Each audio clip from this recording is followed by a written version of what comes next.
नमस्कार श्री स्वामी समर्थ सर्वांना। महादेवांनी कालभैरवाचा अवतार घेतला तो कार्तिक अष्टमीला। यंदा 2024मध्ये 23 नोव्हेंबर रोजी कालभैरव जयंती साजरी केली जाणार आहे। या दिवशी कालभैरव जयंती कशी साजरी करावी, तुम्हाला जर का मंदिरात जाणं शक्य नसेल तर घरी कशी पूजाविधी करावी, मंत्र कोणता म्हणावा, या दिवशी नैवेद्य कोणता दाखवावा, सेवा काय करावी, या सर्व विषयीची माहिती आपण आजच्या व्हिडिओमध्ये बघणार आहोत। त्याचप्रमाणे या दिवशी पूजेचा अतिशय शुभ मुहूर्त कोणता असणार आहे हे देखील आपण या व्हिडिओमध्ये बघणार आहोत। देवादिदेव महादेव यांना आपण भोलेनाथ म्हणतो, परंतु त्यांनी तिसरा डोळा उघडला की नजरेस पडतो तो त्यांचा रुद्रावतार।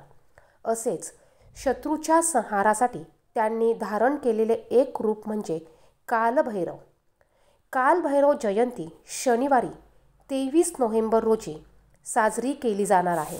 कालभैरव जयंती तिथीची सुरुवात 22 नोव्हेंबर 2024 रोजी संध्याकाळी 6:07 सुरू होईल आणि अष्टमी तिथी संपेल ती 23 नोव्हेंबर 2024 रोजी संध्याकाळी 7:56 उदय तिथीनुसार 23 नोव्हेंबर 2024 या दिवशी आपल्याला कालभैरव जयंती साजरी करायची आहे।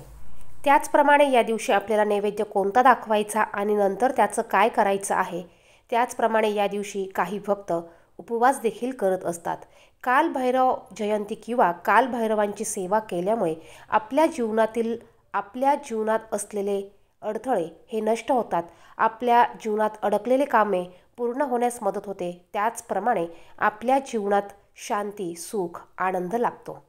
त्याचप्रमाणे या दिवशी आपल्याला दिवा प्रज्वलित करायचा आहे, मग तो कोणत्या तेलाचा प्रज्वलित करायचा याविषयीची देखील माहिती आपण बघणार आहोत।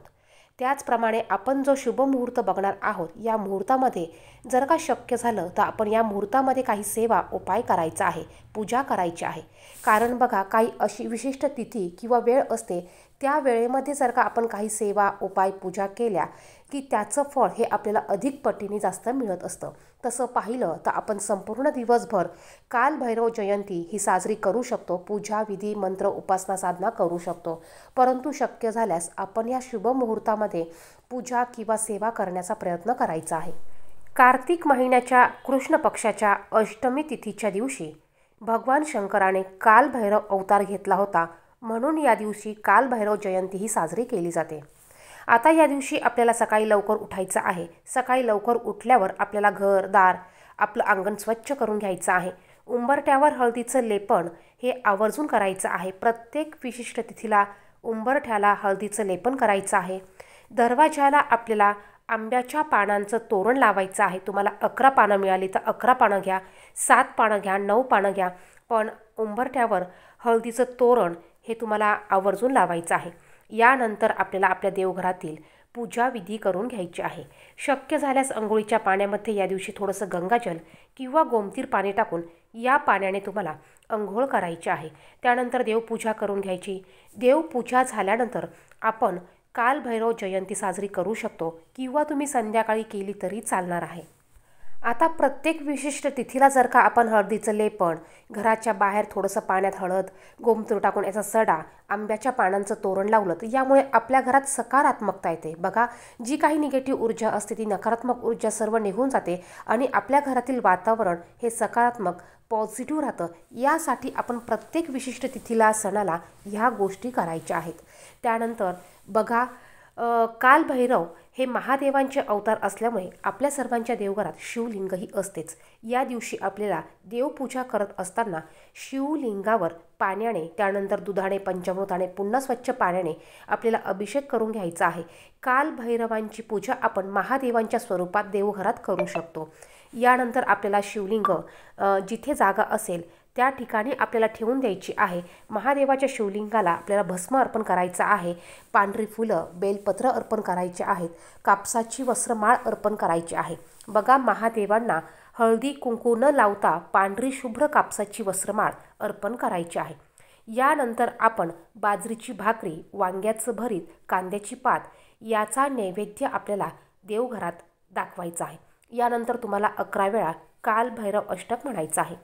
जर का तुम्हाला एवढं सगळं सकाळी करणं शक्य नसेल तर तुम्ही तुमच्या देवघरात कालभैरवांच्या स्वरूपात महादेवांची पूजा करून घ्या आणि तुम्ही संध्याकाळी पुन्हा दिवाबत्तीच्या टायमाला धूप दीप प्रज्वलित करून कालभैरव अष्टक 11 वेळा पठण केलं तरी चालणार आहे. तुमच्याकडे टायमिंग असेल तर तुम्ही सकाळी ह्या सेवा करून घ्या किंवा तुम्ही सकाळीसुद्धा सेवा करू शकतात आणि संध्याकाळी पुन्हा 11 वेळा कालभैरव अष्टक तुम्ही म्हणू शकतात.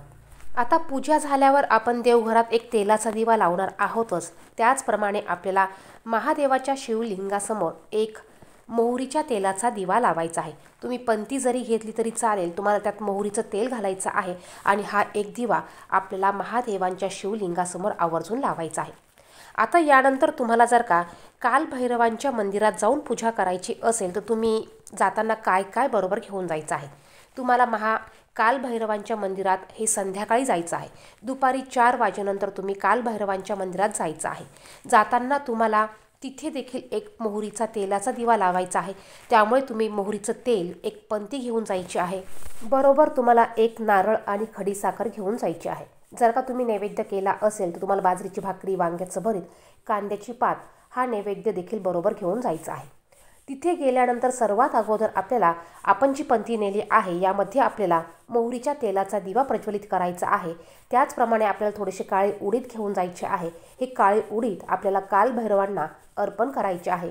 आपण जे खडीसाखर, नारळ नेला आहे, हा खडीसाखर आणि हा नारळ आपली इच्छा प्रकट करत, इच्छा व्यक्त करत आपल्याला तिथे अर्पण करायचं आहे. त्यानंतर तुम्ही नैवेद्य नेला असेल तर नैवेद्य तुम्हाला दाखवायचा आहे. जर का घरी तुम्ही नैवेद्य दाखवला असेल तर तुम्ही नैवेद्य नाही नेला तरी चालेल, परंतु जर का तुम्ही नैवेद्य तयार केलेला असेल तर तुम्ही घरी देखील नैवेद्य दाखवू शकतात आणि तुम्ही मंदिरात देखील नैवेद्य दाखवू शकतात. यानंतर आपल्याला थोड्या वेळ तिथे मंदिराच्या गाभाऱ्यात बसायचं आहे. बघा, या दिवशी देवी तत्व हे खूप मोठ्या प्रमाणात सकारात्मक असतं. त्यामुळे आपल्याला थोड्या वेळ मंदिराच्या गाभाऱ्यात एखाद्या बाजूला बसायचं आहे. या दिवशी मंदिरामध्ये खूप मोठ्या प्रमाणात गर्दी असते, तरी देखील आपण 2-5 मिनटं गाभाऱ्यामध्ये बसायचं आहे. गर्दी जर का मंदिरात खूप असेल तर तुम्ही तिथे बसून 1 वेळा कालभैरव अष्टक म्हणू शकतात किंवा तुम्ही 11 वेळा कालभैरव अष्टक म्हटलं तरी चालणार आहे. बघा, जी काही सेवा आपण घरी केली आहे ती घरी देखील करायची आहे आणि जर का तुम्हाला मंदिरात करणं शक्य असेल तर मंदिरात देखील करायची आहे. कारण त्या ठिकाणी सकारात्मक लहरी ह्या खूप मोठ्या प्रमाणात पसरलेल्या असतात. त्यामुळे आपण तिथे जर का काही सेवा केली तर याचं फळ आपल्याला 100 पटीने अधिक मिळत असतं. यानंतर आपल्याला नमस्कार करून आपल्या घरी निघून यायचं आहे. बघा, आपण ज्या वेळेस कुठल्याही मंदिरात जातो, दर्शनाला जातो, काही सेवा करतो, अशा वेळी आपल्याला दर्शन घेतल्यानंतर आपल्या घरी निघून यायचं असतं. आपल्याला वाटेत कुठेही जायचं नाही आहे. घरी आल्यानंतर तुम्ही या दिवसापासून बघा, ज्या काही आपल्या अवतीभोवती नकारात्मक ऊर्जा असतील त्या नकारात्मक ऊर्जा नष्ट होण्यासाठी, शत्रुपीडा असेल तर शत्रुपीडा दूर करण्यासाठी आपल्याला दररोज आपल्या घरामध्ये 11 वेळा कालभैरव अष्टक म्हणायचं आहे. या दिवसापासून जर का तुम्ही कालभैरव अष्टक म्हणण्याची सेवा चालू केली, 11 वेळा म्हणण्याची सेवा चालू केली, तर यामुळे तुमची जी काही शत्रुपीडा असतील ती शत्रुपीडा 100% नष्ट होणार आहे. आता ही सेवा तुम्ही कंटिन्यू रोज करू शकतात किंवा तुम्ही 40 दिवस सलग ही सेवा केली तरी चालणार आहे. या सेवेमुळे किंवा कालभैरव अष्टकाच्या पठणामुळे आपल्या घराचं संरक्षण होईल, आपल्या घरातील सर्व व्यक्तींचं संरक्षण होईल. कारण ही देवता न्याय देवता आहे. या देवतेला खोटेपणा अजिबात चालत नाही. त्यामुळे आपल्या घराचं संरक्षण नक्कीच होणार आहे. जर का तुम्हाला ही सेवा 11 वेळा करणं शक्य नसेल तर तुम्ही सकाळी 1 वेळा आणि संध्याकाळी दिवे लागणीच्या वेळेला 1 वेळा ही सेवा करू शकतात. सेवा करण्याच्या अगोदर तुम्हाला तुमच्या देवघरामध्ये धूप दीप प्रज्वलित करून घ्यायचा आहे आणि त्यानंतर तुम्हाला सेवा करायची आहे. तुम्ही तुमच्या रोजच्या नित्य सेवेत देखील ही सेवा करू शकतात. सकाळी 1 वेळा कालभैरव अष्टक म्हणू शकतात आणि संध्याकाळी 1 वेळा तुम्ही कालभैरव अष्टक म्हणू शकतात. आता कालभैरव जयंती या दिवशी बघा, पूजेचा जो शुभ मुहूर्त आहे हा मुहूर्त सकाळी 6:50 ते 10:48 असणार आहे. आपल्याला शक्य झाल्यास आपण या शुभ मुहूर्तावर पूजा, विधी, सेवा ह्या करायच्या आहेत. आणि तुम्हाला शक्य नसेल तर तुम्ही दिवसभरात तुमच्या सोयीनुसार पूजा, विधी आणि सेवा ह्या करू शकतात. आता आपण जो देवघरामध्ये बाजरीची भाकरी, वांग्याचं भरीत आणि कांद्याची पात याचा जो नैवेद्य ठेवलेला आहे याचं काय करायचं, तर हा नैवेद्य आपण घ्यायचा आहे आणि आपल्या घराच्या आजूबाजूला जर का एखादं काळं कुत्रं असेल तर त्याला खायला द्यायचं आहे. काळं कुत्रं नसेल तर इतर कुत्र्याला तुम्ही खाऊ घालू शकतात. आणि जर का कुठलंच कुत्रं नसेल तर तुम्ही एखाद्या झाडाखाली हा नैवेद्य ठेवून द्या, जेणेकरून कोणतेही प्राणी येऊन हा नैवेद्य खाऊन जाईल. तर व्हिडिओमध्ये सांगितलेली माहिती आवडली तर व्हिडिओला नक्कीच लाईक करा. कमेंट बॉक्समध्ये श्री स्वामी समर्थ नक्की लिहा.